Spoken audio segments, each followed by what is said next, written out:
قال اللہ تعالیٰ فی کتابہ الکریم بسم اللہ الرحمن الرحیم وَنُرِيدُ أَن نَّمُنَّ عَلَى الَّذِينَ اسْتُضْعِفُوا فِي الْأَرْضِ وَنَجْعَلَهُمْ أَئِمَّةً وَنَجْعَلَهُمُ الْوَارِثِينَ۔ ایک بار پھر درود بھیجے گا محمد و آل محمد، اللہم صلی علی محمد آل محمد وعجل۔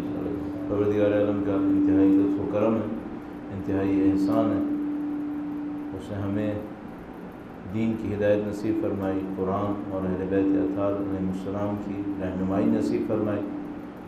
یہ ایام منسوب ہیں ایک قول کے مطابق ہمارے چھٹے امام کی شہادت کے ایام سے۔ مولا چھٹے امام کے حضور ادائے احترام کے لیے، ان کے اجداد طاہرین اور ان کے اولاد طاہرہ کے حضور ادائے احترام کے لیے اور ظہور امام کی تعجیل کی دعا کے لیے درود بھیجیں محمد و آل محمد،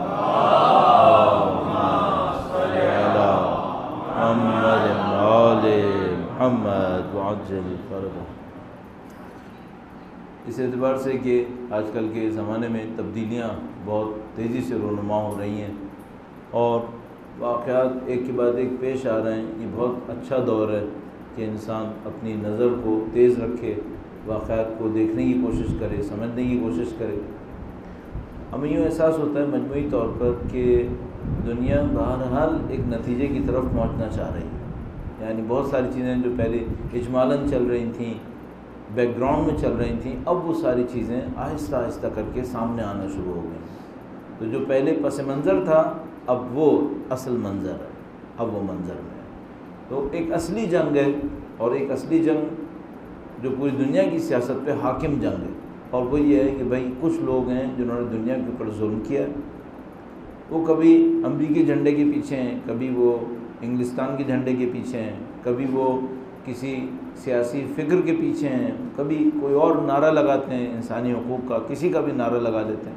بہرحال ایک طبقہ ہے دنیا کے اندر جس نے دنیا کے باقی انسانوں کے اوپر ظلم کیا ہے، اور طبقہ بہت تعداد میں زیادہ نہیں ہے، لیکن طاقت میں ظاہری طور پر طاقت اس کے پاس کافی زیادہ ہے، اس کے پاس انسٹرومنٹس کافی زیادہ ہیں، حکومتیں اس کے ہاتھ میں ہیں، ادارے اس کے ہاتھ میں ہیں، مالی ادارے، سماجی ادارے، تبلیغاتی ادارے، وہ سب اس کے ہاتھ میں ہیں۔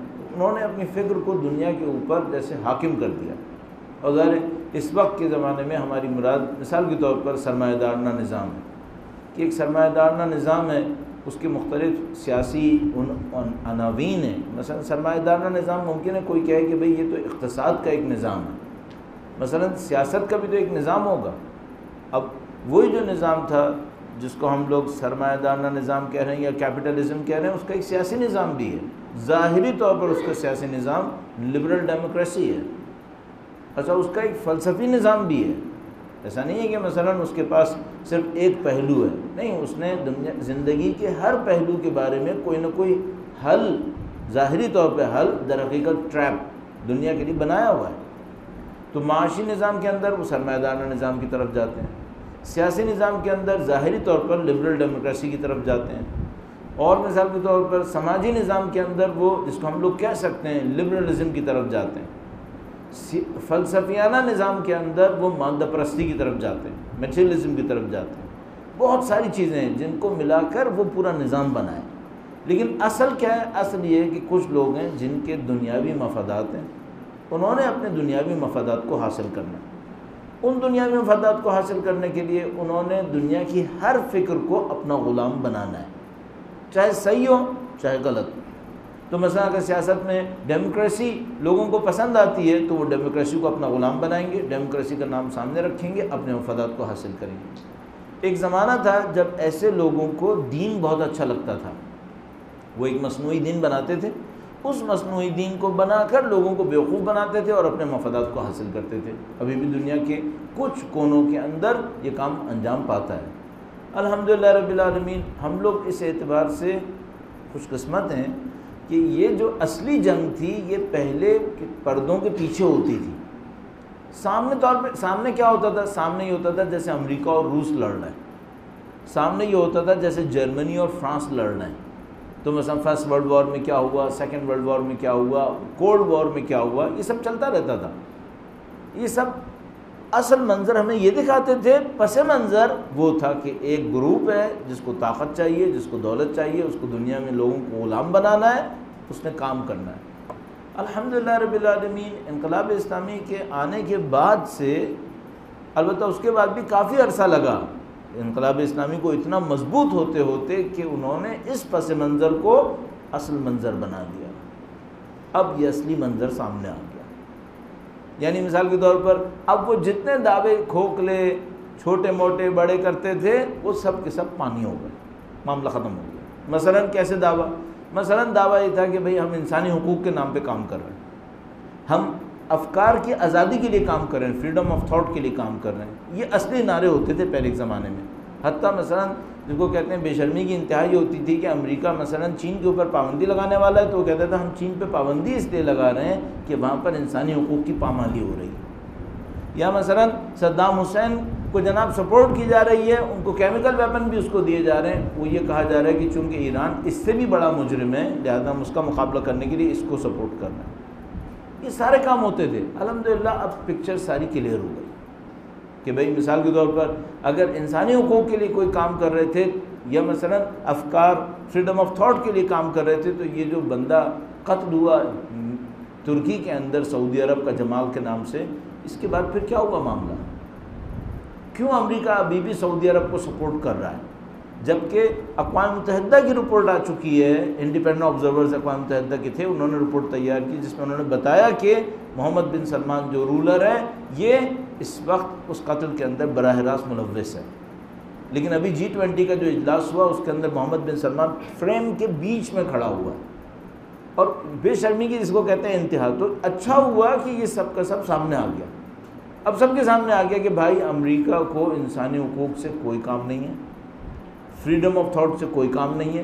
ایک بندہ کسی صحافی کو، جرنلسٹ کو، وہ جرنلسٹ جو دنیا کے مشہور اخباروں کے اندر لکھتا ہے، انسٹیٹیوٹس کے اندر لکھتا ہے، ایمبیسی بلا کر لاش کے اتنے ٹکڑے کرتا ہے، گوشت کو اور ہڈیوں کو اتنا پگھلاتا ہے کہ نظر ہی نہیں آئے، اور وہ بندہ جس نے کام کیا وہ دنیا کے 20 بڑے رہبروں کے درمیان کھڑے ہو کر پوری دنیا کے سامنے ظاہر ہوگا، جبکہ سب کو پتہ ہے کہ ہاں یہ قاتل ہے۔ تو ہم اس اعتبار سے بہت اچھے دور میں ہیں۔ اب اس اچھے دور تک پہنچنے کے لیے کیا کیا گیا ہے؟ اس اچھے دور تک پہنچنے کے لیے بہت قربانیاں دی گئی ہیں، اتنی قربانیاں دی گئی ہیں کہ وہ جو ظالمانہ نظام ہے آج کے زمانے میں، امریکی سرمایہ دارانہ نظام کی سرپرستی کے اندر ہے، اور آج کے زمانے میں اسرائیل کی صہیونزم کی سرپرستی کے اندر ہے، یہ ظالمانہ نظام سامنے آئے کسی طریقے سے، اتنی قربانیاں دی گئی ہیں کہ پھر پیچھے چھپنے کا کوئی امکان باقی نہ رہے۔ یہ کام آسان نہیں تھا، یہ کام بہت مشکل تھا۔ اب مثال کے طور پر ہم اس انقلاب اسلامی ایران نے کا جو میں سمجھتا ہوں سب سے بڑا کارنامہ تھا، اس کے بہت سارے کارنامے ہیں، انہوں نے دین کا احیاء کیا، عرفانیات کا احیاء کر دیا، انہوں نے فقہ کو جو کتابوں کے اندر تھی اس کو زندگی کے اندر نافذ کر کے دکھا دیا، بہت سارے کارنامے ہوئے۔ لیکن میں سمجھتا ہوں جو دنیا کے سیاسی نظام کے لیے، اور چونکہ ہمارا پروگرام سیاسی نظام سے زیادہ وابستہ ہے، جو سب سے بڑا کارنامہ انہوں نے کیا وہ یہ کہ انہوں نے لوگوں کی نقاب اتار دی، انہوں نے لوگوں کو اشکار کر دیا۔ اب آج مثلا خود امریکہ کے اندر اگر آپ امریکن سے بات کریں جو واقعاً اس بات کو اہمیت دیتے ہیں کہ بھئی ہمیں انسانی حقوق کے اوپر کام کرنا ہے، اور ان سے پوچھیں جو تمہارا پریزیڈنٹ کر رہا ہے یہ کیا کر رہا ہے، قابل دفاع نہیں ہے، خود امریکنز کے لیے قابل دفاع نہیں ہے۔ یا مثلا کسی بھی فیلڈ کے اندر چلے جائیں، بہت اچھا دور ہے اس اعتبار سے کہ وہ جو امریکہ کے سیاسی نظام کی منافقت تھی وہ اس کے اپنے عوام کے لیے کھل کے آئی ہے سامنے، پوری دنیا کے لیے تو پتہ نہیں کب سے تھی، اور لوگ ظاہر کر رہے تھے اس کو، دنیا کے بھر کے اندر امریکہ کے نظام کے خلاف نعرے لگتے تھے، سب کچھ ہوتا تھا، لیکن اب اچھا کام یہ ہو گیا۔ لیکن میں نے عرض کیا یہ کام آسان نہیں ہوا، آسانی سے نہیں ہوا، اس کے لیے بے پناہ قربانیاں دی گئی ہیں۔ اچھا وہ قربانیاں جو تھیں وہ کس بات کے اوپر مبنی تھیں؟ قربانیاں اس بات پہ مبنی تھیں کہ ہم اصول کے اوپر سمجھوتا نہیں کریں گے۔ یہ دنیا کا سخت ترین کام ہے اور آسان ترین نعرہ ہے، آسان ترین نعرہ ہے۔ مثلا آپ دیکھ لیں ہمارے یہاں کوئی سیاسی جماعت ہے جس نے یہ نعرہ نہ لگایا ہو کہ ہم اصولوں پہ سمجھوتا نہیں کریں گے، اور البتہ ان کا اصول کیا ہے وہ نہیں بتا کے دیتے، ہمارا اصول کیا ہے جس پہ ہم سمجھوتا نہیں کریں گے۔ ظاہر ہے وہ اصول ذاتی مفادات ہیں کہ ہم اپنے ذاتی مفادات کے اوپر کوئی سمجھوتا نہیں کریں گے، باقی ظاہر کچھ کر لیتے ہیں۔ تو یہ کہنا بہت آسان تھا اور کرنا بہت مشکل تھا. اور میں سمجھتا ہوں اس میں جو سب سے بڑا فیکٹر ایرانیوں کے پاس تھا, اسلامی انقلاب کے پاس تھا, آج کے زمانے میں کم از کم وہ رہبر معظم کی شخصیت تھی. میں سمجھتا ہوں اس دور تک آتے آتے جس چیز نے بہت بڑا اپنے آپ کو یعنی بہت بڑے ایلیمنٹ کے طور پہ اپنے آپ کو ظاہر کیا اور اس نے منوا لیا, وہ رہبر معظم کی شخصیت تھی. 2-3 پوائنٹس مجھے لگتے ہیں جو ان کی شخصیت نے کارنامے کے طور پہ انجام دیے ہیں, جو میرا اپنے خیال ہے کہ دنیا کے اندر کوئی بھی اگر پولیٹیکل آبزرور ہوگا تو وہ اس بات کا انکار نہیں کر سکے گا, اس کو اگنور بھی نہیں کر سکے گا. وہ 2-3 پوائنٹ میں عرض کرتا ہوں. درود بھیجے گا محمد و آل محمد صلی علی محمد آل محمد. سب سے اہم بات جو مجھے سمجھ میں آتی ہے وہ رہبر معظم کی انڈرسٹینڈنگ, کہ انسان ایک معاملے کو دیکھتا ہے, اس معاملے کے بارے میں ایک انڈرسٹینڈنگ ڈیولپ کرتا ہے, ایک شعور بنانے کی کوشش کرتا ہے کہ میں اس معاملے سے کیا سمجھا. یہ وہ چیز ہوتی ہے جس کے اوپر آپ کے سارے فیصلے چل رہے ہوتے ہیں. مثلا ایسی مثال کے طور پہ کہہ رہا ہوں کہ بھئی پاکستان کے اندر فرض کریں کوئی تبدیلی آئی, جیسے ابھی آئی ہوئی ہے, FBR کا مسئلہ بنا ہوا ہے لوگوں کے سامنے. اب وہ انہوں نے ایک ڈیڈ لائن دے دی جس میں 2-3 دن کی ایکسٹینشن کر دی بہرحال. تو اب ہماری انڈرسٹینڈنگ اگر یہ ہو کہ بھئی اس موقع سے فائدہ نہیں اٹھایا تو مارے گئے, تو ہمارا بیہیویئر کچھ اور ہوگا. اور اگر ہم سوچیں کہ نہیں کچھ اور بھی ہو سکتا ہے تو ہمارا بیہیویئر کچھ اور ہوگا. آپ کی انڈرسٹینڈنگ کیا ہے؟ جو چیز سب سے اہم ہے وہ رہبر معظم کی انڈرسٹینڈنگ ہے, اور اس کی بیس پر جو فیصلے کر رہے ہیں اور جو اعلان کرتے ہیں, جس طریقے سے انہوں نے اپنے قوم کی ہدایت کی ہے, جس طرح سے اپنے قوم کی رہنمائی کرتے ہیں, ناقابل تصور ہے کہ کوئی آدمی اتنا ایکوریٹ ہو سکتا ہے. اب ہم تو ظاہر ہے ایک ٹاپک ایک جگہ پہ جا کر پھر ہم کہہ سکتے ہیں, ہم تو یہی کہتے ہیں کہ بھئی یہ سوائے یہ کہ کوئی الہی بصیرت ہو بندے کے پاس, کہ کوئی خدائی سپورٹ ہو کسی کو, وہ اس کے علاوہ تو یہ نہیں ہو سکتا. کیونکہ سیاست کے میدان میں انسان بہت غلطیاں کرتے ہیں, اور ایک انسان پوری دنیا کے شیطانوں کی ترکیبوں کو سمجھنے بیٹھ جائے اور کامیابی سے سمجھ لے, یہ کوئی عام انسان کے بس کی بات نہیں ہوتی ہے. یہ کچھ اور ہی انسان ہوتا ہے جو اس طرح کی غلطیاں نہ کرے, ورنہ کہیں نہ کہیں انسان مار کھا جاتا ہے. اب دیکھیے مثال کے طور پر آخری 2-3 سال کے اندر جو انہوں نے مہارت دکھائی اپنے کام کے اندر, پہلی بات جب ایٹمی مذاکرات کی پوری عوام, ایرانی عوام نے حمایت کی. پریزیڈنٹ روحانی کا انتخاب جو ہوا تھا وہ اسی بات کے اوپر ہوا تھا کہ پریزیڈنٹ روحانی امریکہ کے ساتھ مذاکرات کرنا چاہیں گے. رہبر معظم اس موقع کے اوپر مخالف تھے, وہ کہتے رہے مذاکرات سے ہمیں کوئی فائدہ نہیں ہوگا. لیکن اپنے قوم کو سبق دینے کے لیے اور سکھانے کے لیے بہت خوبصورت کام کیا. انہوں نے اپنے پریزیڈنٹ کو کہا کہ ٹھیک ہے تم مذاکرات کرو, اور ٹیم کو یہ بتایا کہ دیکھو یہ میری ریڈ لائنز ہیں, اگر تم نے یہ ریڈ لائنز کراس کی یہ مذاکراتی ٹیم منحل ہو جائے گی, مذاکراتی ٹیم ڈسمس کر دی جائے گی. ان ریڈ لائنز کے اندر رہ کے مذاکرات کر لیں آپ.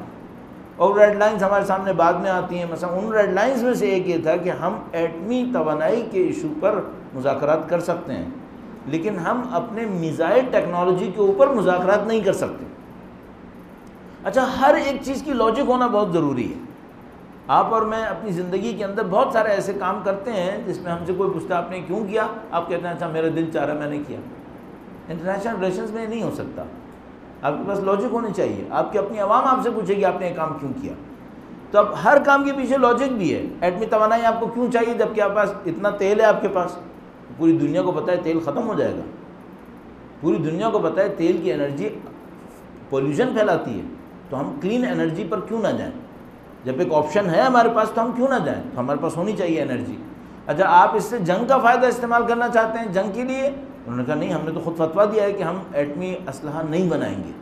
رہبر معظم نے شرعی فتویٰ دیا ہوا ہے کہ ایٹمی اسلحہ بنانا حرام ہے, ہم نہیں بنائیں گے اس کو. ایٹمی توانائی آپ استعمال کرنا چاہتے ہیں, اب دنیا کو اس پہ کیا اعتراض ہے؟ اچھا, دنیا نے تو ایٹمی بم بھی بنا کے رکھے ہوئے. بھئی اگر ایٹمی بم بنانا غلط ہے تو تم نے خود کیوں بنائے ہوئے؟ ہزاروں بنائے ہوئے ہیں. تو رہبر معظم نے کہا نہیں, ہم ایٹمی بم ہم نے بنانے ہی نہیں ہے, ہمارے نزدیک اس کا استعمال حرام ہے. کیوں استعمال حرام ہے؟ بے گناہ انسان مرتے ہیں. جو میدان جنگ میں ہم سے لڑنے نہیں آئے وہ مرتے ہیں. یہ جو 2 دفعہ ایٹمی بم گرایا گیا ہے اس میں فوجی مریں کیا؟ یہ جو جاپانی شہروں کے اوپر گرے تھے یہ سویلینز مرے تھے بیچارے. تو انہوں نے کہا یہ تو ہمارے نزدیک حرام ہے, ایٹمی توانائی ہمیں چاہیے. ہاں اس کے ذریعے چاہیے کیونکہ ہماری اکانومی اس کے اوپر چلے گی. اگر ہم نہیں رکھیں گے تو تمہارے ہاتھوں محتاج ہو جائیں گے. اچھا, اس کے بعد آپ کو میزائل ٹیکنالوجی کیوں چاہیے؟ ایک سادہ سی بات تھی, ہمارے اوپر 8 سال ایک ملک نے حملہ کیا، پوری دنیا اس کا ساتھ دے رہی تھی، کسی نے ہمارا ساتھ دیا تھا؟ ابھی بھی وہ ملک جنہوں نے ساتھ دیا ہے اپنی جگہ پہ بیٹھے ہوئے ہیں، اگلی دفعہ کسی نے ہم پہ حملہ کیا، کوئی ہمارا ساتھ دے گا کیا؟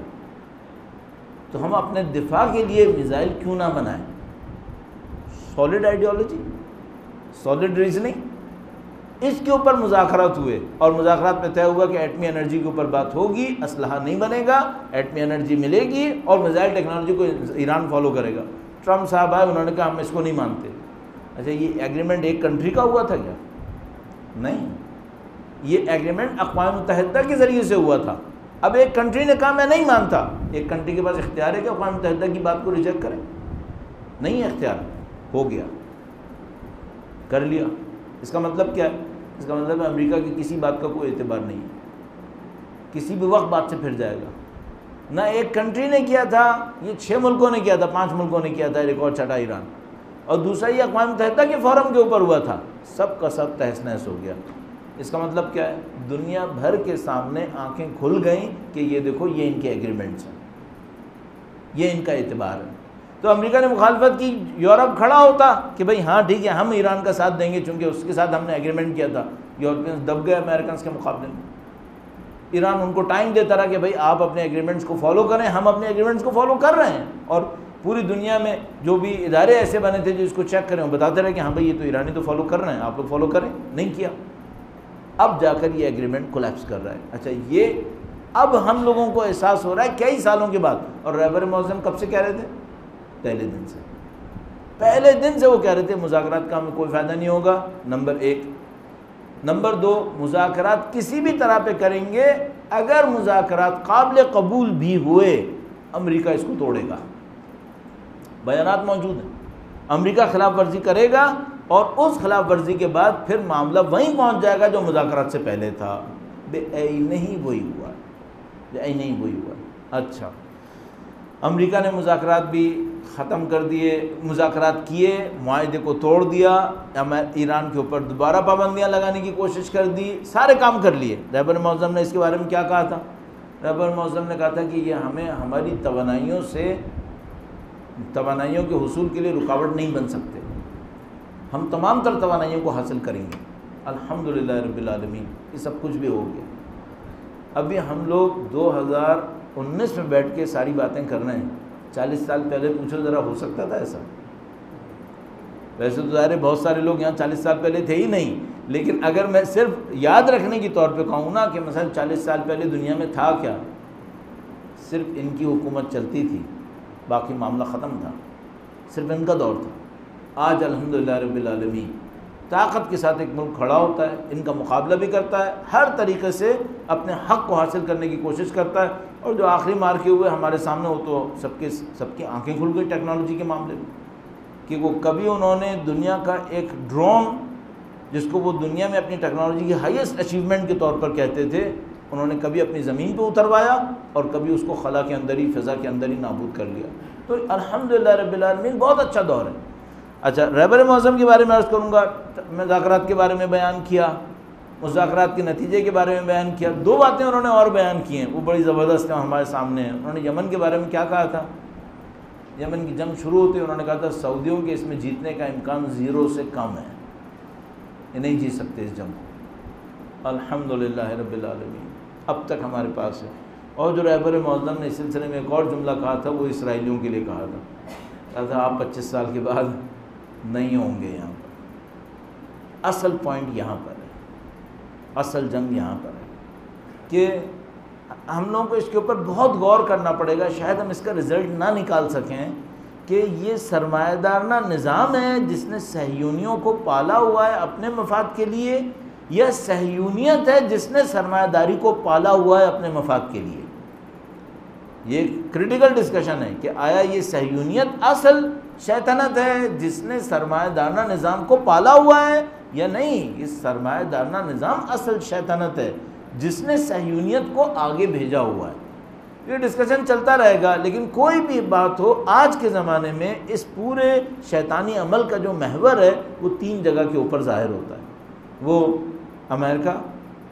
امریکہ کا سیاسی نظام، غلط سیاسی نظام، ظالمانہ سیاسی نظام، نہ کہ اس کے عوام وہ خود اس ظالمانہ نظام کا شکار ہیں، امریکہ، صہیونیت، اور تیسرا آل سعود، سعودی نظام۔ الحمدللہ رب العالمین تینوں کو اپنے تمام تر محاذوں کے اوپر اندازہ کافی شکست ہو چکی ہے، الحمدللہ کافی شکست ہو چکی ہے۔ اب صرف ایک اسٹیج اور ہونا چاہیے کسی ٹائم کے اوپر، وہ میں آپ کی خدمت میں عرض کروں گا۔ درود بھیجے گا محمد و آل محمد، صلی علی محمد و آل محمد۔ تینوں یہ جو اگر ہم ان کے نام کو استعمال کریں، اگر آپ کو یاد ہو تو اس ظالمانہ نظام نے ایک مرتبہ ایران کے نظام کے لیے ایک لفظ استعمال کیا، ایکسیس آف ایول استعمال کیا تھا۔ اگر ہم اسی ٹرم کو استعمال کریں، ایکسیس آف ایول، اور اس ایکسیس آف ایول کو کہیں کہ یہ امریکہ کا غلط سیاسی نظام، صہیونیت کا نظام اور آل سعود کا نظام، تو ہمارے سامنے ایک چیز بالکل واضح ہے، یہ تینوں اپنی ہی دلدل کے اندر گردن تک پھنس چکے ہیں، تینوں گردن تک پھنسے ہوئے ہیں۔ یعنی مثلا امریکہ کا معاشی نظام تقریباً کولیپس کے اوپر ہے، کہ ہم سوچیں گے اب اس معاشی نظام میں کیا بچا ہے، آیا ان کے پاس پیسہ ہے، آیا ان کے پاس طاقت ہے، جس چیز کا دعویٰ کرتے تھے وہ سب کا سب نابود ہوا ہوا۔ اگر آئے مثال کے طور پر صہیونیت کے پاس تو ایک مصیبت یہ پڑ گئی ہے کہ انہوں نے پہلے کہا کہ ہم لبنان کو ختم کریں گے، حزب اللہ کو جنگ کی نہیں کر سکے، پھر انہوں نے کہا کہ چلو ہم فلسطینیوں کو ختم کریں گے، حماس کو ختم کر لیں گے، انہوں نے وہاں پہ حملہ کیا، وہ بھی نہیں کر سکے۔ اب سوال یہ ہے کہ اگلی جنگ کے اندر اسرائیل بچے گا یا نہیں بچے گا؟ ادھر سے جو اسٹیٹس یہاں پہ رہبر معظم کا ہے، وہاں پہ اسٹیٹس سید حسن نصر اللہ کا ہے، کہ جو دشمن بھی ہوتے ہیں وہ ان کے بیان کو دیکھ کر کہتے ہیں کہ نہیں، اس آدمی نے ابھی تک تو جھوٹ نہیں بولا ہے، اور ابھی تک جو باتیں کہی ہیں وہ صحیح نکلی ہیں۔ تو اس بندے نے کیا کہا ہوا ہے؟ اس بندے نے کہا ہوا ہے کہ اگر تم نے ہمارے ساتھ جنگ کی، اگلی جنگ میں تمہاری نابودی کنفرم ہے، تم لوگوں نے ختم ہونا ہے۔ اچھا، امریکہ کوئی بھی جنگ ایران کے ساتھ کرے، اس جنگ نے ایکسٹینڈ ہونا ہے اسرائیل کے بارڈر کے اوپر۔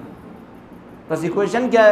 ایکویشن یہ ہے کہ امریکہ ایران کے ساتھ جنگ کرے گا یا نہیں کرے گا۔ رہبر معظم نے اس معاملے میں بڑا جب جملہ کہا ہوا ہے، کہا نہ جنگ ہوگی نہ ہم مذاکرات کریں گے، نہ امریکہ اور ایران کی جنگ ہوگی اور نہ ہم مذاکرات کریں گے۔ وجہ کیا ہے؟ وجہ بہت سادہ ہے، جس کو بہت قربانیوں کے بعد حاصل کیا گیا ہے۔ وہ کیا ہے؟ اگر امریکہ ایران کے اوپر جنگ کرے گا، ایران اور اس کے سپورٹرز نے پوری دنیا کو سمجھایا ہوا ہے کہ جنگ آپ شروع کریں گے، لیکن بارڈر کو ہم طے کریں گے کہ جنگ کس بارڈر کے اوپر لڑی جائے گی۔ یہاں پر ایک بہت پرانی لاجک ہے، وہ یہ کہ اگر کوئی ملک طاقتور ہوتا ہے تو وہ اپنی بارڈر کے اوپر جنگ پسند نہیں کرتا۔ آپ دیکھتے ہو امریکہ اپنی بارڈر کے اوپر کبھی جنگ نہیں کرتا، امریکہ یورپ میں جا کے جنگ کرتا ہے، امریکہ مڈل ایسٹ کے اندر جا کے جنگ کرتا ہے، وہ اپنی بارڈر پہ جنگ نہیں کرتا۔ ان لوگوں نے ایران کے اندر جا کے جنگ شروع کی ہے انقلاب کے بعد۔ اب الحمدللہ رب العالمین عالم یہ ہو گیا کہ اب سب کو پتہ ہے کہ اب ایران کے بارڈر پہ جنگ نہیں ہونی ہے، اب جو بھی جنگ ہونی ہے وہ اسرائیل کے بارڈر پہ ہونی ہے۔ اور ایرانیوں نے کہا ہے کہ بھئی اگر آپ ہمارے اوپر اسٹرائک کریں گے، چاہے ہلکی چاہے بھاری، کیونکہ یہاں پہ دو آپشن تھے ایک زمانے میں ایرانی سسٹم اپنے دشمنوں کو یہ کہتا تھا کہ اگر آپ نے ہمارے اوپر مکمل جنگ طاری کی تو ہم آپ کے اوپر مکمل جنگ طاری کریں گے اسرائیل کے اندر۔ لیکن ایک آپشن کھلا رہتا تھا، وہ کیا؟ اگر آپ نے صرف جہازوں کو بھیج کر 2 اسٹرائک کی اور واپس چلے گئے تو کیا ہوگا؟ نظام اس کا جواب نہیں دیتا تھا۔ یعنی امریکنز کے لیے یہ آپشن تھا کہ آپ جائیں ایران کے اوپر ہلکا پھلکا اسٹرائک کریں اور واپس چلے جائیں، آپ کی عزت باقی رہ گئی، ایران کو بھی کوئی نقصان نہیں پہنچا۔ اب ایرانیوں نے کہا کہ نہیں، اب یہ دور بھی ختم ہو گیا۔ اب اگر آپ آئے اور آپ نے ہلکی پھلکی بھی اسٹرائک کی تو ہم ایک اور محاذ پہ جنگ شروع کریں گے، اور وہ محاذ کون سا ہوگا؟ وہ لبنان اسرائیل کا محاذ ہوگا۔ اور وہاں پر بیٹھا ہوا سید پہلے ہی کہہ چکا ہے کہ اگر جنگ شروع ہوئی آپ کی نابودی پر ختم ہوگی، اسرائیل نے نابود ہونا ہے۔ اس کا مطلب کیا ہے؟ اب امریکہ کو یہ سوچنا ہے کہ اگر یہ دونوں بندے اپنی بات صحیح کہہ رہے ہیں اور اب تک کا انالیسس یہ کہ غلط نہیں کہتے، تو اگر ایران پر امریکہ کوئی بھی حملہ کرے گا تو حزب اللہ اسرائیل کے اوپر جنگ شروع کرے گی، جس کا وعدہ رہبر نے دیا ہوا ہے کہ بھئی اگر آپ نے ہم پہ جنگ شروع کی وہاں پہ جنگ شروع ہوگی۔ اور سید نے یہ کہا ہوا ہے کہ اگر ہم نے جنگ شروع کی تو اسرائیل نہیں بچے گا، اسرائیل نہیں بچے گا۔ اب ایکویشن کیا ہے؟ اس ایکویشن کے اندر رزلٹ یہ ہے کہ امریکہ ایران پر کبھی بھی حملہ نہیں کر سکتا۔ کیوں؟ کیونکہ اگر وہ حملہ کرے گا تو وہاں پہ جنگ شروع ہو جائے گی، اور وہاں بیٹھا ہوا بندہ جو کبھی جھوٹ نہیں بولتا، کبھی غلط بیانی نہیں کرتا، وہ کہہ رہے کہ اسرائیل ختم ہوگا اس جنگ کے اندر۔ اچھا کیا ہم اس کو کہیں گے عارفانہ بیانات ہیں؟ عارفانہ بیانات تو شاید ہوں گے، لیکن اس کے پیچھے سبسٹینشل میٹیریل ایویڈنس موجود ہیں۔ کیا مطلب یہ کہ ایک ملک ہے، صہیونی ملک، اس کی ایک حکومت ہے، اس کی ایک زمین ہے، اس کے کچھ ریسورسز ہیں، ان کو تباہ کر دیں تو یہ ملک ختم ہو جائے گا۔ ان کو تباہ کرنے کے لیے ایک خاص توانائی چاہیے۔ اگر وہ توانائی کسی پارٹی کے پاس ہو اور وہ یہ کہے کہ ہمیں معلوم ہے کہ یہ آپ کے ریسورسز ہیں، اس کو تباہ کرنے کے لیے یہ توانائیاں چاہیے، اور یہ توانائیاں آپ کو بھی پتہ ہے کہ ہمارے پاس ہیں، اس کا مطلب کیا ہے؟ اس کا مطلب ہے نابودی کنفرم ہے، اس کا مطلب نابود ہونا کنفرم ہے۔ یہ وہ بات ہے جو سب کو سمجھ میں آ گئی ہے۔ اس خاطر ایران پر حملہ نہیں ہو پا رہا۔ اگر ایران پہ حملہ نہیں ہو پا رہا، چونکہ اگر ہوا تو وہاں پہ حملہ ہوگا اور معاملہ اسرائیل کا ختم ہو جائے گا۔ اب اگلا سوال یہ، اب امریکہ کرے گا کیا؟ اب جب کہ ایران پہ حملہ نہیں ہو سکتا، نہ چھوٹا نہ بڑا، اور اگر ہونا ہوتا نا تو یہ جو ڈرون گرایا تھا اس پہ ہو چکا ہوتا، یہ بہت تھا۔ امریکنز کو خود بھی سمجھ میں نہیں آ رہا کہ اپنی بے عزتی کو چھپائیں کیسے، کریں کیا اب اس کے ساتھ، کیونکہ جھوٹ بولنے کا دور ختم ہوا ہوا ہے۔ ایرانی جا کے پیسز لا کے کھڑا کر دیتے ہیں، ویڈیوز لا کے ریلیز کر دیتے ہیں، تو ایکسیپٹ بھی کرنا ہے کہ ہاں ہمارا ڈرون انہوں نے مارا ہے۔ اچھا اب سوال یہ کہ اگر انہوں نے مارا ہے تو صحیح مارا ہے یا غلط مارا ہے؟ یہ نہیں کہہ سکتے کہ ہم ان کی بارڈر کے اندر گئے تھے، تو وہ تو وائلیشن ہے۔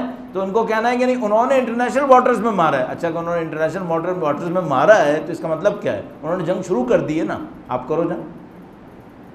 بھئی اگر یہ کہہ رہے ہو کہ ایرانیوں نے اپنے ملک سے نکل کر ہمارا انٹرنیشنل واٹرز کے اوپر جہاز اڑ رہا تھا، ڈرون اڑ رہا تھا، ایرانیوں نے وائلیشن کیا ہے، ہمارے جہاز کے اوپر حملہ کیا، چلو فرض کرو تمہارا یہ دعویٰ قبول ہو گیا، اس کا مطلب ایرانیوں نے جنگ شروع کی ہے، بسم اللہ جنگ شروع کرو۔ تب جنگ نہیں ہو رہی ہے، اس کا مطلب کیا ہے؟ اس کا مطلب یہ ہے کہ نہیں انہوں نے انٹرنیشنل واٹرز میں نہیں مارا ہے، تم ان کے ملک کے اندر گئے تھے۔ اچھا تم ان کے ملک کے اندر گئے کیوں تھے؟ یہ ایزیوم کرتے ہوئے کہ ان کے پاس نہ اتنی طاقت ہوگی نہ اتنی ہمت ہوگی۔ انہوں نے دونوں چیزیں ثابت کر دیں، ہمارے پاس کیپیبلٹی بھی ہے اور ہمارے پاس ہمت بھی ہے۔ اب امریکن نظام کے پاس ہے کیا؟ یہاں پہ ایک کریٹیکل پوزیشن ہے، اس کو میں آپ کی خدمت میں عرض کروں گا، اور اس کے بعد پھر ہم تھوڑا سا سعودی عرب کے بارے میں عرض کریں۔ درود بھیجے گا محمد وآل محمد، صلی علی محمد محمد عجل۔ اب میں کبھی کبھی کوشش کرتا ہوں سیاسی بات کے دوران میں تھوڑا سا فلسفی دینی ماحول ڈالوں اس کے اندر، تجزیہ تحلیل کے اندر۔ تو میرے سامنے ایک کوشچن ہمیشہ رہا ہے، اور اس کے اوپر میں بہت انٹرسٹ رہا ہے، اور وہ یہ کہ یہ جو بعض اوقات کوئی ایک طاقت دنیا کے کسی ایک ملک کے اوپر یا دنیا کے بہت بڑے حصے کے اوپر حکومت کرتی ہے، تو یہ کیسے ہو جاتا ہے؟ مثال کیا ہے؟ آسان مثال، جیسے انگلستان اٹھا اور اس نے دنیا کے بہت سارے ملکوں کے اوپر قبضہ کر لیا، یہ کیوں ہوتا ہے ایسا؟ تو اب مثال کے طور پر فوراً سننے والا جواب میں کہے گا کہ اس ملک کے پاس طاقت ہوتی ہے، اس طرح ہوتا ہے۔ چونکہ انگلستان کے پاس طاقت تھی، اس خاطر اس نے دنیا کے بہت سارے ملکوں پہ قبضہ کر لیا۔ تو میرا فوراً ذہن یہ پوچھتا ہے کیا اس چھوٹے ملک کے پاس اتنی طاقت ہوتی ہے کہ دنیا کے اتنے کروڑ انسانوں کے اوپر قبضہ کر سکے؟ نہیں، یہ نہیں ہوتا، یہ دنیا کے کسی بھی ملک کے پاس ایسی طاقت نہیں ہوتی۔ تو مثال کے طور پر 1850 کے زمانے میں جو انگریز ایمپائر کا سب سے طاقت کا زمانہ تھا، مثلا 1860، کیا اس وقت انگریزوں کے پاس اتنی طاقت تھی کہ دنیا کے اتنے کروڑ انسان، جس میں انڈین سب کانٹیننٹ کی تقریباً 25 کروڑ افراد شامل تھے تقریباً، ان کے اوپر کنٹرول کرنے کی فزیکل طاقت ان کے پاس تھی؟ نہیں، فزیکل طاقت نہیں تھی۔ تو کیوں ایسا ہوتا ہے؟ یہ ایک کریٹیکل کویسچن ہے، اس کا تعلق طاقت سے نہیں ہے، اس کا تعلق نفسیات سے ہے۔ اور میں جب اس بات کو سمجھنے کی کوشش کرتا ہوں تو پھر میں دیکھتا ہوں قرآن کریم نے ہمیں سمجھایا تھا یہ، اور ہم مس کر گئے، یا مثلا جن لوگوں نے سمجھنا تھا سمجھ گئے، ہم شاید نہیں سمجھ پائے۔ تو مثلا جب فرعون کے بارے میں خداوند متعال نے بیان کیا، جہاں تک مجھے یاد آتا ہے سورہ زخرف کے اندر، تو فرمایا فاستخف قومہ فأطاعوہ، اس فرعون نے اپنی قوم کو ذلیل کر دیا، پھر اس قوم نے فرعون کی اطاعت کی۔ یہ جو دو کلمے قرآن کریم نے بیان کیے نا، یہ میرے خیال میں اس پرابلم کا سلوشن ہے۔ فاستخف قومہ، اس فرعون نے اپنی قوم کو ذلیل کر دیا، خفیف کر دیا، ان کو اپنی نظروں میں گرا دیا، اس کے بعد قوم ظالم کی اطاعت کے لیے تیار ہو جاتی ہے۔ یہ وہ سائیکالوجیکل ٹریٹمنٹ ہے جو ظالم دوسری قوموں کے ساتھ کرتے ہیں، نہ کہ ان کی فزیکل طاقت اتنی زیادہ ہوتی کہ وہ دوسری قوموں کے اوپر قبضہ کر سکیں اور انہیں کنٹرول کر سکیں. نہیں، یہ طاقت سے نہیں ہوتا ہے، یہ نفسیات سے ہوتا ہے. وہ نفسیات کیا ہوتی ہے؟ دوسری قوموں کو نفسیاتی شکست دے دینا، ان کے روحیے اور ان کی اسپرٹ کو خالی کر دینا، ان کے تمام وقار، ان کی تمام ڈگنیٹی، ان کے تمام آنر اس کو ختم کر دینا. تو وہ قوم جب نفسیاتی طور پر شکست خوردہ قوم ہو جاتی ہے تو وہ دوسری قوم کی اطاعت کر لیتی ہے، جبکہ دوسری قوم کے پاس کوئی ایسی طاقت نہیں ہوتی جس سے اسے کنٹرول کر سکے. مثلا فرعون نے اپنی طاقت کے ذریعے سے اگر بنی اسرائیل کے اوپر قبضہ کیا تھا تو اس طاقت کے ذریعے بنی اسرائیل کو شکست کیوں نہیں دے پایا تھا؟ کیوں نہیں کچل سکا؟ اگر امریکہ نے مثلا انقلاب سے پہلے ایران کے اوپر قبضہ طاقت کے ذریعے سے کیا تھا تو انقلاب کے بعد تو حکومت اتنی کمزور ہوئی بنی ہوئی تھی حکومت، قبضہ کیوں نہیں کر لیا تھا واپس؟ کیوں ایسا ہوتا ہے؟ تو یہ معاملہ طاقت کا نہیں ہے، یہ معاملہ نفسیات کا ہے. اب اگر ایک قوم کھڑی ہو اور وہ یہ کہے کہ ہم اس نفسیاتی بیریئر کو توڑ دیں گے اور ہم وہ خفت ذلت اپنے اندر احساس نہیں کریں گے، ہم اپنے اندر عزت کا احساس کریں گے. کون سا کانسیپٹ؟ اب آپ کے ذہن میں فوراً آئے گا سید الشہداء. ذلت ہم سے کوسوں دور ہے، ذلت قبول نہیں کریں گے. اگر آپ نے ذلت قبول نہیں کی نا، فرعون کا حربہ ٹوٹ گیا. فاستخف قومہ، اس نے اپنے قوم کو ذلیل کیا تھا. اور ایک قوم، ایک ملت، ایک لیڈر، ایک شخص اپنے نظریے کی بنیاد کے اوپر، اپنی آئیڈیالوجی کی بنیاد کے اوپر کہتا ہے کہ نہیں، ہم ذلیل نہیں ہوں گے، ہم عزت دار لوگ ہیں، ہم نے دین کی خاطر، اپنے خدا کی خاطر، اپنے مکتب کی خاطر مثلا میدان میں آنا قبول کیا ہے، کوئی ہمیں ذلیل نہیں کر سکتا، ہماری عزت باقی رہے گی. جیسے ہی یہ کام ہوتا ہے وہ بیریئر ٹوٹ جاتا ہے، اور جیسے ہی وہ بیریئر ٹوٹتا ہے تو دشمن کا کھوکھلا پن سامنے آ جاتا ہے. اور یہ جو کام ہمارے دور کے اندر کیا سید الشہداء کی پیروی میں امام خمینی نے کیا، کریڈٹ ان کے پاس ہے. انہوں نے دنیا کی ساری قوموں کو یہ سکھایا کہ دیکھو تم مت ڈرو اس بدماش سے، یہ جو امریکہ کی صورت میں آیا ہے، اس کے پاس کچھ نہیں ہے تم کو ڈرانے کے لیے. اور وہ بار بار ایک جملہ فارسی میں فرماتے تھے، امریکہ کوئی ہمارے ساتھ غلط کام نہیں کر سکتا، امریکہ نہیں کر سکتا اس کام کو. انہوں نے ثابت کیا اپنی زندگی کے اندر، اور بعد میں رہبر معظم نے اپنی بصیرت کے ذریعے سے اس کو ثابت کیا کہ دیکھو نہیں کر سکے یہ لوگ. اچھا، کیا امریکہ کے پاس فزیکل انرجی تھی پہلے دنیا کو کنٹرول کرنے کے لیے؟ نہیں، فزیکل نہیں تھی، مینٹل تھی، سائیکالوجیکل تھی. اور وہ دوسری قومیں کیوں ذلیل ہو رہی تھیں؟ اب یہاں پہ بھی ایک معاملہ ہے کہ بھئی ایک قوم نے آ کر ذلت کو قبول نہیں کیا تو اس کے پاس کون سی ایسی چیز تھی جس کی بنیاد پر اس نے ذلت کو قبول نہیں کیا؟ مثلا میں دوبارہ سید الشہداء کے پاس جاتا ہوں کہ مثلا اس زمانے میں امیر شام نے، بنی امیہ نے پوری دنیا اسلام کو ذلیل کر لیا تھا. سید الشہداء کے پاس کیا تھا جس کی بنیاد پر سید الشہداء نے اس ذلت کو قبول نہیں کیا؟ سید الشہداء کے پاس جو فکر تھی وہ خدا اور آخرت کو قبول کرتے ہوئے شہادت کی فکر تھی. یہ وہ کرٹیکل پوائنٹ ہے. اگر کوئی قوم اس کو قبول کر لے کہ خدا ہے اور آخرت ہے اور دنیا رہنے کی جگہ نہیں ہے، رہنے کی جگہ آخرت ہے، اور یہاں پہ جان دینے میں نقصان نہیں ہے، یہ جیتنے کی ایکویشن ہے. اگر کوئی قوم اسے قبول کرے، اور یہ کوئی قوم قبول نہیں کر سکتی جو مادہ پرست ہو. مادہ پرست قوم قبول نہیں کر سکتی کیونکہ مادہ پرست کے پاس آخرت نہیں ہوتی. آخرت نہیں ہوتی تو شہادت نہیں ہوتی، اس کے پاس صرف موت ہوتی ہے، وہ کبھی قبول کر نہیں سکتے. تو اب اگر میں اور آپ چاہیں نا کہ اس ایکویشن کے اندر، کل میں مہدویت کے کانسیپٹ کے اوپر عرض کر رہا تھا کہ اگر ہم چاہتے ہیں کہ اس فکر کا حصہ بنے جو وقت کے امام کی تشریف آوری کی صورت میں، اس کا صرف ایک راستہ ہے ہمارے پاس، وہی کہ ہم آخرت کے اوپر جتنی محنت کر سکتے ہیں کریں، آخرت کے کانسیپٹ کے اوپر. اور یہ کہ حیات بعد از مرگ، یہ جو موت کے بعد کی زندگی، یہ ایکچولی ہے کیا؟ جتنا بھی ہماری کم عقلی کے ساتھ، میرے جیسے کم عقلوں کے ساتھ سمجھ میں آ سکے ہمیں، تو جیسے ہی یہ بات کلیئر ہوتی ہے، حیات بعد از مرگ کیا ہے، یہ موت کے بعد کی زندگی، آخرت کیا ہے، قیامت کیا ہے، مرتے ہیں تو کیا ہوتا ہے، یہ وہ جگہ ہے جہاں عرفانی پہلو سامنے آتا ہے. اس ایکویشن میں اس خاطر عرفان داخل ہوتا ہے. ایرانی انقلاب کے اندر شاید سب سے بڑا کنٹریبیوشن ان عرفاء کا تھا کہ جنہوں نے لوگوں کو اس تصور تک پہنچا دیا. اس میں آیت اللہ شہید دستغیب، امام خمینی اور آیت اللہ بہجت اور ان جیسے لوگ تھے. یہ جو ایکویشن ہے یہ یہاں پر ہے، یہ پولیٹیکل نہیں ہے، صرف پولیٹیکل، صرف فزیکل نہیں ہے۔ مثلا ایران کے پاس میزائل ٹیکنالوجی ہو اور یہ فکر نہ ہو، کبھی بھی نہیں جیت پائیں گے، نہیں جیت سکتے تھے۔ ان کے پاس یہ فکر تھی تب میزائل ٹیکنالوجی ان کو جتا سکتی ہے، ورنہ یقین فرمائیے یہ ڈرون دیکھ کر ہی ایرانی قوم اتنے ڈر جاتے، چاہے گرا سکتے ہوتے وہ ڈرون نہیں گرا سکتے تھے۔ لیکن یہ جو آخرت پہ یقین ہے یہ ایکویشن میں شامل ہوتا ہے۔ تو اب میں اس تمام کو سمجھنے کی کوشش کرتا ہوں۔ ہمارے سامنے اچھا دور کیا ہے؟ اب ایک لفظ میں کہوں گا، ہمارے پاس اچھا دور یہ ہے کہ اہل آخرت کی فتح ہماری آنکھوں کے سامنے آ رہی ہے۔ یہ وہ چیز ہے جو نہیں ہو رہی تھی کبھی، یہ وہ چیز ہے جو کبھی نہیں ہو رہی تھی۔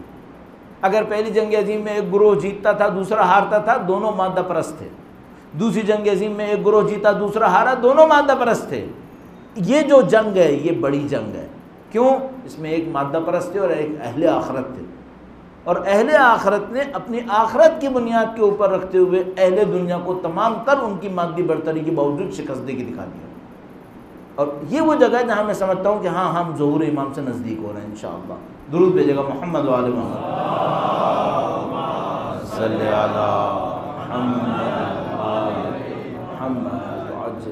یہ مادہ پرستوں کی بے بسی کا زمانہ ہے بھئی۔ یہ جو صہیونی نظام ہے، یہ جو امریکن پولیٹیکل نظام، غلط ظالمانہ پولیٹیکل نظام ہے، یا مثلا یہ جو سعودی ظالمانہ نظام ہے، یہ مادہ پرست نہیں ہے، 100% مادہ پرست ہیں، ان کے پاس اس کے علاوہ ہے ہی نہیں کچھ۔ اب یہ طاقت میں ہیں یا بے بسی میں ہیں؟ یہ بے بسی میں ہے، یہ بے بسی میں ہے۔ اور جو ایرانی نظام نے سب سے بڑا معرکہ کیا اسلامی انقلاب نے، وہ کیا کیا ہے؟ وہ میرے خیال میں یہ ہے، انہوں نے اہل آخرت کی فتح کو ثابت کیا ہے، اہل آخرت کی فتح کو ثابت کیا ہے، اور اس کے ذریعے سے انہوں نے دنیا کو مہدویت سے نزدیک کیا ہے۔ امام کی تشریف آوری کا زمانہ صرف یہ نہیں ہے کہ ایک قوم جس کے پاس طاقت نہیں تھی طاقت آ جائے گی، یہ طاقتوں کا معاملہ نہیں ہے کہ مثلا پہلے سید الشہداء کے اور اہل بیت کے ماننے والوں کے پاس میزائل نہیں تھے، اب میزائل آ گئے تو امام تشریف لے آئے۔ نہیں، یہ معاملہ میزائلز کا نہیں ہے۔ جیسے لوگ کہتے ہیں مثلا امام تشریف لائیں گے ان کو اسلحہ بھی تو چاہیے ہوگا، دولت بھی تو چاہیے ہوگی۔ نہیں بھائی، وہ تو چاہیے ہو یا نہ ہو، سب سے پہلے کیا چاہیے ہوگی؟ سب سے پہلے چاہیے ہو کچھ لوگ ہوں جو اہل آخرت ہوں، جو آخرت کو اپنا محور بنائیں۔ یہ سیاسی فتح ہوئی ہے۔ تو الحمدللہ رب العالمین۔ اب امریکہ کے سامنے کیا رہے گا؟ یہ رہے گا کہ اپنی مادی ترقی کو استعمال کریں، اپنی مادی طاقت کو استعمال کریں۔ تو وہ جو کر سکتا تھا وہ اس نے کیا یا نہیں کیا؟ کر لیا سب کچھ۔ تو اب اگلا زمانہ کیا ہے؟ اگلا زمانہ یہ ہے کہ دنیا کی ساری قوموں کے سامنے یہ جو خفت کی ہیبت تھی، یہ ہیبت ٹوٹ رہی ہے۔ اب یہ چینج شروع ہوگی کہ اب جب کہ مثلا انہوں نے سارے کام کر دیا امریکہ کے ساتھ، امریکہ سارے دعووں کے باوجود ناکامی سے شکار ہو گیا، اب ایک اگلا مرحلہ شروع ہوگا۔ اب دنیا کی ساری قوموں کو یہ اندازہ ہونا شروع ہوگا کہ بھائی اس سے ڈرنے کی ضرورت نہیں تھی ہمیں۔ اور میں تھوڑا سا اثر شاید پاکستان کے اندر بھی دیکھ رہا ہوں کہ ہماری حکومت کو بھی شاید تھوڑی بہت عقل آنا شروع ہوئی، البتہ اتنی عقل نہیں آئی کہ وہ سمجھ لیں اہل آخرت جیتے ہیں۔ وہ سمجھ رہے ہیں یہ کیمپ ہار رہا ہے دوسرا کیمپ جیت رہا ہے، تو ابھی وہ شاید جو کیمپ ہار رہا ہے امریکہ اور سعودی اور صہیونی، اس سے نکلنے کی کوشش کر رہے ہیں، اور یہ نہیں سمجھ رہے کہ جس کیمپ کو ان کو جوائن کرنا ہے وہ کیمپ کون سا ہے، تو سمجھ رہے ہیں چائنیز کیمپ ہے جس کو جوائن کرنا ہے ہم نے، یا مثلا قطری کیمپ ہے، سعودیوں کے مقابلے میں قطریوں کے پاس جائیں گے امریکنز کے، اور صہیونی کے مقابلے میں چائنیز کے پاس جائیں گے۔ یہ بات بہت دیر تک شاید بہت دیر لگے گی سمجھنے میں ہم لوگوں کو کہ بھائی یہ اہل مادہ پرستوں کی شکست ہے، ہمیں اہل آخرت بننا ہوگا۔ ظاہر ہے کہ یہ معاملہ آخری معاملہ ہوگا۔ تو میرا اپنے خیال ہے جو مجھے بھی سمجھ میں آتا ہے وہ یہ کہ یہ جو بیریئر تھا قوموں کے سامنے کہ ایک طاقت ہے جس نے ان کو فکری طور پہ مفلوج کیا ہوا تھا، یہ مفلوجیت اب ختم ہونے والی ہے، میرا اپنے خیال ہے۔ اور امریکہ کا بہت سارا سرمایہ اس کے اوپر لگا ہوا ہے، یعنی جیسے یہ بیریئر ٹوٹے، صہیونی، سعودی اور امریکن بیریئر کے ہم حاکم دنیا کے، جیسے یہ بیریئر ٹوٹے گا تو سمجھ لیں معاشی نظام خود بخود کولیپس کرے گا۔ وہ کیسے کولیپس کرے گا؟ وہ ڈالرز کے ذریعے کولیپس کرے گا، ان کے فائنینشیل انسٹیٹیوشنز کے ذریعے سے کولیپس کرے گا۔ میں اس کی تفصیل میں اب نہیں جاؤں گا کیونکہ ہمارا ٹاپک بہت لمبا ہوتا جا رہا ہے یہاں پہ کسی اور وقت پہ، اور آپ کے سامنے میرے خیال میں کئی دفعہ عرض کر چکا ہوں کہ یہ جتنا فائنینشیل نظام بنا ہوا ہے یہ بھی مادی طاقت پہ نہیں بنا ہوا، یہ بھی فکر کی غلامی پہ بنا ہوا ہے۔ یعنی مثلا آج اگر پوری دنیا ڈالرز میں کام کرنا چھوڑ دے تو امریکہ کی طاقت بچے گی؟ ختم ہو گیا معاملہ. تو پوری دنیا ڈالرز میں کام کیوں کر رہی ہے؟ اس نفسیاتی غم کی وجہ سے کہ اگر ہم نے ان کو چھوڑا تو ہم تباہ ہو جائیں گے. اس نفسیاتی غم کی وجہ سے. اور اگر یہ نفسیاتی غم ختم ہو گیا معاملہ ختم. پوری دنیا میں تیل کا کاروبار ڈالر میں کیوں ہوا ہے؟ اس وجہ سے کہ امریکنز اور سعودیوں کا ایک ایگریمنٹ چلا ہوا تھا. اور اگر یہ دونوں کمزور پڑ گئے تو کیا پوری دنیا کی تیل کی ٹریڈ ڈالر میں پھر بھی ہوگی؟ نہیں، پھر نہیں ہوگی. اگر نہیں ہوئی تو امریکہ کا کیا ہوگا؟ امریکہ کا کام ختم ہو جائے گا. اس کی دیر ہے بس. اب الحمدللہ رب العالمین جسمانی طاقت اور اس کی ہیبت ٹوٹ گئی ہے. مالی طاقت کی ہیبت لوگوں کے ذہنوں پہ ابھی باقی ہے. اب کچھ دیر لگے گی جب قومیں اس کو ریئلائز کریں گی. سب نے الحمدللہ کم از کم میرا اپنا خیال ہے اسٹریٹجک پلانز کے طور پر سب نے اس کو ریئلائز کر لیا ہے. اب کتنا عرصہ لگے گا اس کو پریکٹس میں آنے میں یہ نہیں کہہ سکتے. آیا چند مہینے لگیں گے یا پھر کچھ سال لگیں گے. لیکن ایک بات مجھے سمجھ میں آ رہی ہے، وہ جو رولر کوسٹر ہوتا ہے نا، اوپر سے ایک لڑکنا شروع کرتا ہے، یہ لڑکنا شروع ہو گیا ہے الحمدللہ رب العالمین. اب یہ کتنے عرصے میں سعودیوں کو ختم کرے گا؟ میری تو امید یہ ہے کہ یہ زیادہ عرصے نہیں چلیں گے. میں پہلے بھی اس کو عرض کر چکا ہوں، میرے خیال میں ان کے پاس چلنے کا کوئی امکان نہیں ہے. اب باقی کیا دنیا میں سامنے آنے والا ہے اللہ جانتا ہے. انشاءاللہ اللہ سے دعا کرتے ہیں کہ خدا انشاءاللہ مومنوں کو جلد از جلد فتح و نصرت نصیب فرمائے. بالاخص خدا متعال یمن کے مومنوں کو فتح و نصرت نصیب فرمائے انشاءاللہ. سعودیز ٹریپ ہو گئے اس جنگ کے اندر، بری طریقے سے جنگ کے اندر ٹریپ. یعنی یہ سمجھ لیجیے کہ اس وقت عالم یہ ہے کہ سعودیوں کے پاس کمائی کا جو سب سے بڑا ذریعہ موجود ہے وہ کیا ہے؟ تیل نہیں ہے، خانہ کعبہ ہے. خانہ کعبہ، عمرہ اور حج، اس سے کمائیں گے، اس سے کما رہے ہیں. اور ان کا عالم یہ ہے کہ بس استغفر اللہ میں کہہ رہا ہوں، برا لگ رہا ہے مجھے بھی لیکن آپ کو عرض کر رہا ہوں، ان کا عالم یہ ہے کہ یہ چاہ رہے ہیں کعبہ ایک دن بھی مارکیٹ سے باہر نہ نکلے. یعنی مثلا 5 ذی الحجہ تک عمرے والے آتے رہیں اور 15 ذی الحجہ کے بعد دوبارہ عمرے والے آنا شروع ہو جائیں، تاکہ عمرے کی مارکیٹ ٹوٹے نہیں، عمرے کی کمائی رکے نہیں. یہ عالم آ گیا ہے ان لوگوں کا. تو الحمدللہ یہ زور بھی لگا لیں گے اور پھر دیکھیں کہ دنیا کہاں پہنچے گی. اللہ نے ہم لوگوں کو بہت اچھے دور میں خلق کیا اور ظاہر ہے اس اعتبار سے ہماری ذمہ داری بہت زیادہ ہے.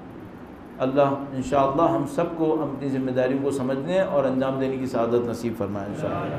2-4 پوائنٹس، 1-2 پوائنٹس صرف پاکستان کے حوالے سے عرض کرتا چلیں، پھر جو بھی آپ لوگ سوال کریں گے اس کے اوپر زیادہ کوشش کریں گے کنسنٹریٹ کریں. اب ظاہر ہے پاکستان کے اندر جو سب سے بڑا مسئلہ بنا ہوا ہے، جو تھوڑا بہت بھی کسی کے پاس کچھ ہے اس کے سامنے آیا ہوا ہے کہ بھائی یہ جو ایمنسٹی ہے اس کا کیا ہونے والا ہے. آیا واقعاً پاکستان کے اندر کھینچ تان شروع ہو جائے گی، پکڑ دھکڑ شروع ہو جائے گی؟ وہ شروع ہوگی تو شروع تو ہوگی، کہاں سے شروع ہوگی؟ کیوں؟ ایک بات طے شدہ ہے کہ یہ کیوں کرنا پڑ رہا ہے. اس لیے کرنا پڑ رہا ہے کہ آپ کے پاس قرضہ بے پناہ ہے، ان قرضوں کی سروسنگ کے لیے جو پیسہ چاہیے وہ آپ کے پاس نہیں ہے. دوسروں کی خدمت کر کے جو پیسہ اب تک ملتا رہتا تھا اب اس کا کوئی امکان باقی نہیں رہا ہے. اب یہ پیسہ اندر سے ہی بننا ہے.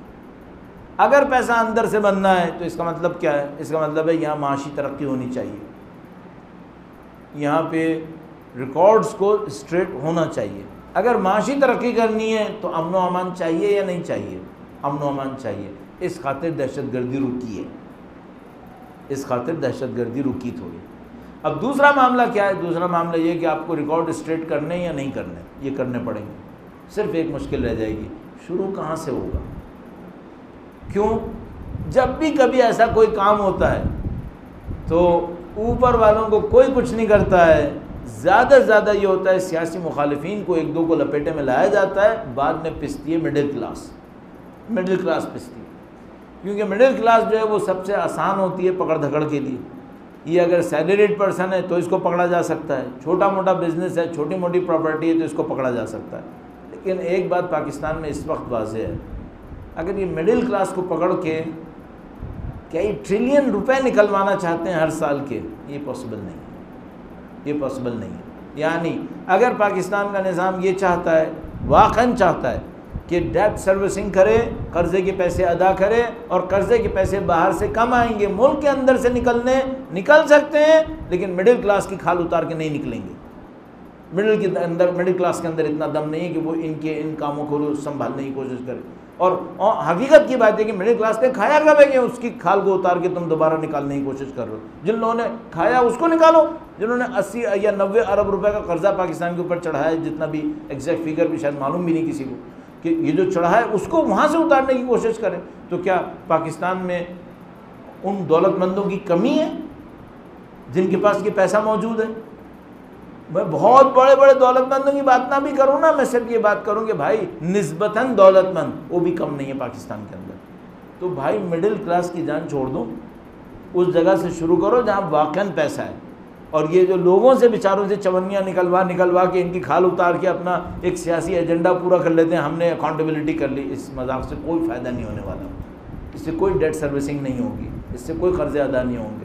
تو اگر کسی کو واقعاً بلکہ قرض کی ادائیگی کا معاملہ نہیں، قرضوں کی قسطوں اور اس کے سود کا معاملہ ہے اس وقت، تو اگر اس کو بھی پورا کرنا ہے تو مڈل کلاس سے پورا نہیں ہوگا، یہ آپ کو اس کرپشن کو وہاں سے اٹھانا پڑے گا جہاں سے یہ شروع ہوا تھا۔ اور یہ بات بھی میں آپ کی خدمت میں عرض کروں، ہم سب کو یہ بات پتہ ہے کہ یہ جو کرپشنز ہوئے ہیں، یہ کرپشنز کسی بھی چھوٹے لیول کے اوپر نہیں ہوئے ہیں، ہم سب کو معلوم ہے یہ بات۔ یعنی معاملہ صرف یہ نہیں ہے کہ نواز شریف کرپٹ تھے، زرداری کرپٹ تھے، نہیں، معاملہ یہ نہیں ہے اوپر سے لیکن نیچے تک لے آؤ، اس کا معاملہ یہاں پر ہے۔ اور اس میں کون کون ملوث ہوگا؟ تو مثلا ایسے ہی صرف پوائنٹ کرنے کی خاطر، اگر آپ کو یاد ہے ایک دفعہ شیرٹن میں بم دھماکہ ہوا تھا، نیوزی لینڈ کی ٹیم آئی ہوئی تھی اور وہاں پہ بم دھماکہ ہوا تھا، اور وہ وہاں پر کچھ فرانسیسی انجینئرز بھی مارے گئے تھے۔ اس کے اندر ایکس فرینچ پریزیڈنٹ ملوث تھا، اس کک بیک کے اندر، وہ جو سب میرینز کا اور پانی کی جہازوں کا خریداری کا معاملہ تھا، اس کے اندر ایکس پریزیڈنٹ بھی ملوث تھا فرانس کا۔ اس کا مطلب ہے اگر پاکستان کی کرپشن کو واقعاً کسی نے کھولا تو کہاں تک بات جائے گی؟ صرف ہم پہ بات نہیں آئے گی کہ ہمارا نواز شریف تھا، زرداری تھا، نہیں، یہ بات بہت آگے تک جائے گی۔ نہیں معلوم کتنے امریکن سینیٹرز آئیں گے بیچ کے اندر، نہیں معلوم کتنے دنیا کے پولیٹیشنز بیچ کے اندر آئیں گے۔ تو اصل گیم وہاں پہ جائے گا پھر، اور یہ وہ چیز ہے جس کے لیے پاکستان کو ایک بہت بڑی جرأت چاہیے ہوگی کہ پاکستان اس پنڈورا کو کھولے، اور اس پنڈورا کو کھولنے کے بعد سب کو سامنے لے کر آئے کہ دیکھو بھائی یہ معاملہ ہمارے ساتھ ہوا ہے۔ اگر کسی نے اس لیول پہ جا کے بات کی تو پھر پاکستان کا قرضہ اترنا بہت آسان ہے، پھر پاکستان کا قرضہ اتر جائے گا، لیکن ان کو جرأت چاہیے ہوگی۔ جب آپ امریکن سینیٹس کے گیمز کو کھولیں گے تو سینیٹرز خاموش بیٹھے رہیں گے کیا؟ وہ بھی اپنا گیم کھیلیں گے۔ ابھی تو انہوں نے ہاتھ ڈال ڈول کر نواز شریف زرداری کو تو کنٹرول کر لیا ہے، لیکن جب بات اور پیچھے جائے گی تب آپ کو چیلنج اٹھانے پڑیں گے، اور یہ وہ جگہ ہے جہاں پر صرف ایک چیز انسان کو بچاتی ہے، آپ عزت کے اوپر آؤ، آپ ذلت کو ختم کرنے کی کوشش کرو۔ اور ہمارے پاکستان کا حل بھی یہی ہوگا، جب تک ہماری پاکستان میں لوگ، ہمارے سیاستدان، ہمارے حتیٰ آرمی اور مختلف عہدیدار، یہ لوگ دنیا کی مادہ پرستی کے اندر رہ کر عزت ڈھونڈنے کی کوشش کریں گے، یہ عزت یہاں سے نہیں ملنے والی۔ اس کے لیے آپ کو اپنے آپ کو اس مضبوطی پہ لانا پڑے گا جہاں پہ آپ ان قربانیوں کو دے سکیں۔ بہرحال اب اس کو کہاں تک پہنچائیں گے یہ لوگ اللہ جانتا ہے۔ ہم اپنے عرائض کو یہیں پہ ختم کرتے ہیں، وقت کافی زیادہ ہو گیا ہے، اور جو سوالات ہوں گے اس کے اوپر کنسنٹریٹ کرتے ہوئے انشاءاللہ بات کو مزید آگے بڑھائیں گے۔ درود بھیجے گا محمد و آل محمد۔